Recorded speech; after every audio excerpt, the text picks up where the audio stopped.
Perkenalkan, saya Ali Wafa sebagai dosen penghapus sekaligus koordinator mata kuliah Mikologi Tumbuhan dengan kode 14042 PNH, di mana mata kuliah ini merupakan mata kuliah unggulan dari program studi proteksi tanaman Universitas Jember, sehingga karena kami sudah terakreditasi internasional, mata kuliah ini akan disampaikan dalam bahasa Indonesia dan bahasa Inggris.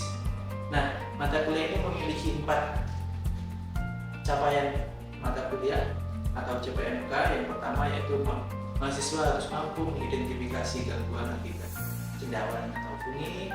Kemudian CPMK kedua adalah mampu menguasai keilmuan dasar dari mikologi atau ilmu yang mempelajari terkait fungi dan kehidupannya. Kemudian CPMK ketiga mampu menyusun rancangan pemecahan masalah akibat dari fungi dalam rangka pengelolaan fungi itu sendiri. Dan yang terakhir atau CPMK keempat adalah mampu mengetahui kondisi dan bagaimana menerapkan serta memanfaatkan fungi atau jamur atau cendawan berdasarkan kearifan lokal yang ada di sekitar Jember. Nah, karena disampaikan dalam bilingual, mata kuliah ini memiliki 13 bahan ajar pokok. Yang pertama terkait dengan arti penting fungi bagi manusia atau the important thing of fungi for human being. Yang kedua adalah bioekologi fungi atau fungal bioekologi. Kemudian yang ketiga adalah struktur tubuh fungi atau fungal structure. Kemudian yang keempat adalah reproduksi fungi atau fungal reproduction. Yang kelima, mata ajar kelima adalah fungal handling, terkait dengan bagaimana mahasiswa bisa memanfaatkan atau mengembangkan fungi secara laboratoris. Kemudian yang keenam terkait dengan bagaimana untuk terkait dengan fungal identification atau identifikasi fungi secara molekuler, secara mikroskopis dan seterusnya. Kemudian yang ketujuh terkait taksonomi. Kita tahu taksonomi fungi sangat berkembang sekali, sehingga dari mata ajar ini di ketujuh ini selalu berubah tiap tahun, tiap 2 tahun, bahkan tiap 3 tahun sekali. Kemudian yang kedelapan itu terkait dengan the true fungi atau fungi sejati dari 2 kelompok, yaitu Ascomycetes dan Basidiomycetes. Dan yang kesembilan itu kita masih tetap akan belajar terkait dengan imperfect fungi atau fungi yang tidak sejati, yang kemudian disebut sebagai ex fungi atau mantannya fungi, yaitu dari kelompok dari Oomycota dan Deuteromycota. Yang ke-10 terkait dengan zoosporik fungi, yaitu fungi-fungi yang bisa menjadi simbion bagi tanaman. Yang ke-11 terkait dengan bagaimana strategi untuk manajemen atau pengendalian atau kontrol dari fungi-fungi yang harmful atau fungi-fungi yang berbahaya bagi tanaman. Yang ke-12 terkait dengan bagaimana mahasiswa bisa memanfaatkan untuk fungi-fungi yang bermanfaat, bisa yang edible, bisa yang patogenik, bisa pemanfaatan toksin dari fungi untuk obat-obatan dan seterusnya. Dan yang terakhir adalah mahasiswa diminta untuk mini project. Karena mata kuliah ini berbasis project based learning, maka mahasiswa diminta di end of the mata kuliahnya itu membuat metode bagaimana melakukan riset tentang fungi. Nah, mata kuliah ini adalah mata kuliah berpraktikum, memiliki harga 3 SKS, 2 SKS untuk tatap muka dan 1 SKS praktikum. Dan mata kuliah ini karena berbasis project based learning, maka persentase penilaian praktikumnya menjadi sangat besar sih. sekitar 35% dari 100% penilaian yang diberikan. Dan selain itu, final testnya dan assignment akhirnya itu sekitar 20-25%. Tadi disampaikan kalau di pertemuan terakhir mahasiswa perlu membuat final project berupa metode atau rencana basic dari riset mereka terkait dengan fungsi.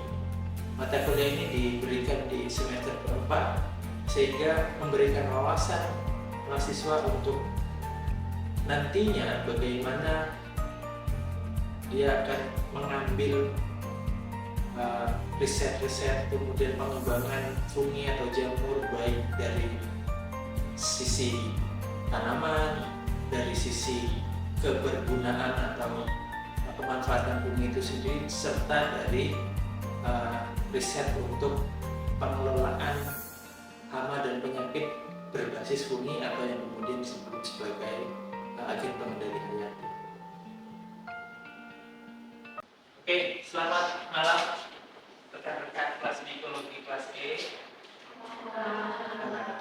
Di minggu keempat ini kita akan membahas terkait dengan struktur seksual dan perkembangbiakan ini. Ya.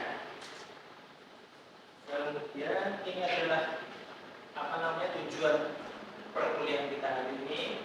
Kita lihat diminta untuk mempelajari terkait dengan bagaimana fungi berkembang, fungi, jamur, dan seterusnya.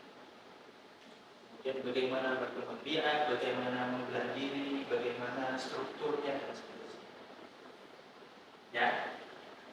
Nah, sebelum itu saya akan mengajukan pertanyaan terkait dengan kuliah minggu lalu. Terkait yang kita bahas minggu lalu adalah fungsi dari fungi bagi kehidupan manusia. Pertanyaannya sederhana. Kira-kira masih ingatkah kalian bagaimana atau peran fungi di kehidupan manusia? Oke, silakan Nisa. Jadi, menurut saya untuk fungi sendiri di bidang pertanian itu bisa digunakan sebagai bahan pangan atau valuable. Untuk contohnya sendiri ada jeruk kancing, jeruk tiram, dan juga risopus. Kemudian di dalam bidang pertanian itu biasanya fungi itu ada yang digunakan sebagai APH untuk menggunakan patogen pada tanaman. Dan juga biasanya itu bisa membantu pertumbuhan pada tanaman. Contohnya sendiri itu adalah trichoderma. Ada beberapa jenis yang kita tahu. Ada yang true fungi atau fungi sejati, ada juga yang ini fungi kelas rendah. Ya, cara perkembangbiakan mereka akan berbeda. Perkembangbiakan fungi kelas rendah dia otomatis selalu akan seksual. Dia selalu butuh pasangan. Tapi yang tadi yang bisa katakan itu kelas-kelas yang reproduksi atau kelas kelompok fungi yang true fungi atau fungi sejati dia terpisah jadi. Ini ada aseksual dan tidak seksual. Ya, kira-kira ini pertanyaan selanjutnya. Kira-kira kenapa fungi itu membutuhkan dua jenis reproduksi? Ada yang kesulitan? Oke, silakan. Fungi membutuhkan reproduksi aseksual dan seksual dikarenakan untuk bertahan hidup secara cepat dan juga pada lingkungan yang stabil, serta menciptakan variasi genetik agar mampu beradaptasi pada lingkungan yang berubah. Oke ya, yang disampaikan tadi itu adalah memang intinya kondisi. Jadi fungi akan memilih kapan dia reproduksi secara seksual, kapan dia reproduksi secara seksual, dia baik kondisi. Nah, kondisi-kondisi yang yang spesifik, menurut kalian kondisi apa yang membuat dia ini memilih untuk reproduksi seksual? Jadi, bisa menjawab? Bisa menjawab Pak, banyak fungi itu reproduksinya setelah masa vegetatif Biasanya juga memungkinkan reproduksi itu setelah struktur reproduksi seksual. Oke, terima kasih Najwa. Ini memang secara struktur fungi itu dia akan melakukan reproduksi seksual setelah fase aseksualnya selesai. Ya, makanya di gambar ini ada dua fase. Dan kecuali fungi-fungi tertentu, ya memang memilihnya langsung reproduksi seksual. Dimana setelah reproduksi seksual itu akan menghasilkan yang namanya tubuh. Yang seperti di gambar itu yang seperti mangkok. Mangkok itu disebut sebagai kapotesium. Kapote itu berarti mangkok. Memang di mangkok itulah si anak-anaknya dan si spora-sporanya ini dia ini apa namanya tumbuh. Setelah dewasa dan dirasa matang seperti buah dia akan lepas untuk kemudian menyebar. Tapi ada beberapa fungi yang khusus. Kita mengenalnya sebagai ragi atau yeast. Nah ini kira-kira ada yang tahu juga kenapa si yeast ini perlu terus berkembang biak secara aseksual? Kalau di slide sebelumnya itu kan ada aseksual dan seksual di satu siklus. Tapi untuk yeast tidak ada proses seksual. Dia memberontak itu. Adakah yang bisa menjawab kenapa yeast ini memilih hanya seksual atau aseksual saja tanpa melakukan perawanan? Ada yang bisa menjawab? Oke, silakan. Menurut saya, kenapa lagi perlu berkembang biak? Yang pertama itu adalah agar jumlah selnya itu bertambah, dan juga semakin banyak selnya bertambah bagi ragi sendiri, semakin banyak pula proses fermentasi yang dihasilkan dan dapat berlangsung secara optimal dalam rangka fermentasi. Oke, terima kasih ya. Ini untuk yeast atau ragi memang kenapa dia lebih ke seksual? Analoginya begini, kalau yeast itu melakukan reproduksinya secara seksual, nanti kita nggak makan roti, karena dia butuh pertumbuhan biakan cepat sekali. Ya. Kan roti dipanggang itu kasih ragi, didiamkan 2-3 jam, habis itu di oven. Berarti mengembang sebesar itu. Bayangkan kalau dia harus menunggu si yeastnya kawin dulu, kemudian nyari pasangan dulu, kelamaan. Kita nggak makan roti, ya, nggak makan roti, nggak makan tape. Ada yang suka minum yang nggak bisa minum alkohol, atau yang suka cola itu sebenarnya dibikin sama Coca-Cola itu didesain memang dari produknya si yeast, makanya rasanya agak bersuara. Ya, nah selanjutnya ini di fungi ada 3 istilah sebenarnya. Yang pertama itu holomorf, anamorf, dan telomorf. Kalau holo itu berarti semua, dia bisa aseksual dan bisa seksual. Kalau anamorf itu istilah Latin untuk aseksual. Jadi ana itu kalau kalian ada unsur nama ananya berarti belum menikah. Ya. Nah, kalau ada nama telenya berarti dia sudah menikah. Di fungi itu teleomorf itu berarti sudah fase seksual. Berarti dia punya pasangan. Ya. Nah, siapa pasangannya ini? Skip saja. Nih, selalu memang nggak cuma di manusia, di fungi pun jantannya pasti tertindas. Di fungi yang betina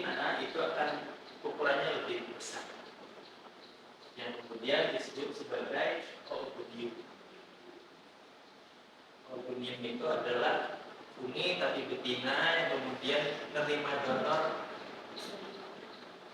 yang kemudian jadilah ini variasi baru. Funginya tetap si A misalkan, nah dapat si bapak si B, maka namanya akan berubah jadi B. Ada beberapa fungi yang berubah nama tapi dia tetap. Nah, si bapaknya itu namanya ini anteredium. Nah, siapa yang memberikan ke siapa? Si bapaknya memberikan ke betinanya. Hampir semua jenis makhluk itu nggak ada yang dibalik, kecuali yang ini apa namanya, yang aseksual. Kalau seksual tidak perlu dijaga. Nah, ada yang menarik di sini di fungi, ada yang LDM sama pacar. Yang ini, yang LDM sama pacarnya. Nah, siapa? Berapa jauh ya? 1000 kilometer. Nah, si fungi dia mampu LDR dari Jawa ke Cina. Karena si jantannya di sini, si anterediumnya di sini, yang kemudian contohnya adalah Metarhizium, itu jantannya si apa namanya fungi yang nanti ceweknya ada di Cina. Nah, jadi mereka tiap musim dingin begini, kenapa anginnya kencang? Itu membawa dari apa namanya? Dari Indonesia ke Cina. Jadi kalian merasa dingin, kenapa ini juga tiap musim dingin, hujan, lembab, anginnya kencang, pasti kita gampang sekali menemukan dampak. Ya. Karena kemudian, nah, si jantan tadi ikut angin ke Cina, ketemunya di Cina di musim panas, musim dingin dia tidur karena sudah kawin, musim panas dia akan tumbuh jadi yang kemudian namanya cordyceps. Nah, cordyceps itu adalah fungi yang paling dua termahal di dunia. Karena 1 kilonya yang premium dan yang wild atau yang tidak dibudidayakan atau didapatkan di apa namanya di lahan liar begitu, itu harganya bisa 1 miliar. Ya. Nah, kemudian tolong diskusikan bertiga, satu grup. Jika ada yang kurang, silakan membentuk satu kelompok sendiri. Bisa 2 orang, bisa 3 orang. Nah, yang saya jelaskan tadi, pasangannya itu ada di Cina. Jadi mereka baru menikah ketika si jantannya terbang ke Cina. Jadi di Indonesia ini jarang sekali kalian temukan fungi-fungi yang seksual. Hampir semuanya seksual. Nah, yang perlu kalian diskusikan adalah kenapa itu bisa terjadi. Ya, silakan membentuk 3 kelompok, waktunya 10 menit untuk berdiskusi. Nanti saya minta satu kelompok untuk menjelaskan kenapa. Ya, silakan.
Izin Bapak, saya. Baik, izin jawab Pak, kenapa di Indonesia sering dihubungkan dengan kondisi seksual? Karena yang pertama itu karena tropis yang ada di Indonesia, Pak.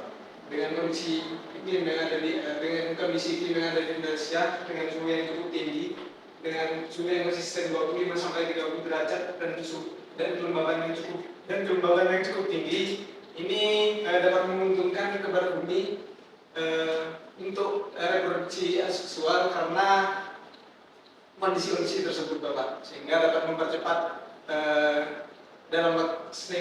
mempercepat spora dan lain-lain dalam waktu yang dekat. Mungkin untuk yang selanjutnya juga itu adalah terkait dengan efisiensi waktu, yang mana ketika bumi melakukan kondisi perpecahan sel dengan seksual, itu dapat dengan efisien dan perpecahan si buminya itu lebih cepat dan juga tidak membutuhkan waktu lama. Dengan kondisi lingkungan yang memadai, perpecahan bumi itu lebih cepat dan sangat efisien. Dengan kondisi tersebut, maka ditemukan rata-rata fungit di Indonesia itu memiliki struktur morfologi atau konidia, itu struktur aseksual yang sering ditemukan pada mayoritas fungit di iklim tropis yang ada di Indonesia. Mungkin tidak segitu aja. Oke, terima kasih ya. Silakan. Nih, kenapa benar sekali kenapa di Indonesia ini banyak sekali yang aseksual, tidak mau menikah si funginya itu karena di kita terlalu kaya, nutrisinya semua terpenuhi. Tapi ini contoh yang buruk untuk bagi cewek-ceweknya ya. Jangan sampai kalian kaya nanti kemudian mau menikah. Si fungi begitu sekali. Kita kan ada istilahnya kalau di Indonesia itu tongkat aja jadi tongkat. Si fungi karena nutrisinya terlalu banyak, dia enggak. Fungi itu sifatnya ketika sudah kaya maka dia tidak butuh pasangan. Jadi dia akan menikah atau mencari pasangan atau melakukan reproduksi secara seksual ketika hanya terbesar. Makanya dia bela-belain pergi ke Cina, pergi ke India, pergi ke Australia hanya untuk melakukan perkawinan. Berarti dia butuh anak yang lebih jago lagi daripada orang tua. Ya, itu materi kuliah kita minggu ini. Minggu depan kita akan belajar terkait dengan ginekolog. Oke, terima kasih. Saya Andri. Assalamualaikum warahmatullahi wabarakatuh. Waalaikumsalam.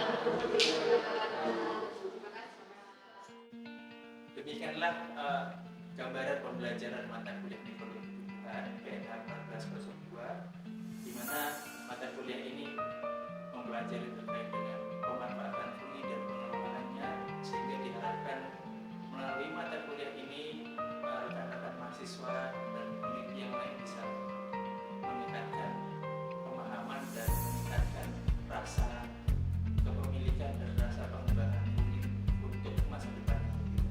Terima kasih. Mohon maaf yang sebesar-besarnya jika ada salah kata dan perbuatan. Terima kasih. Saya Ali Wafa. Assalamualaikum.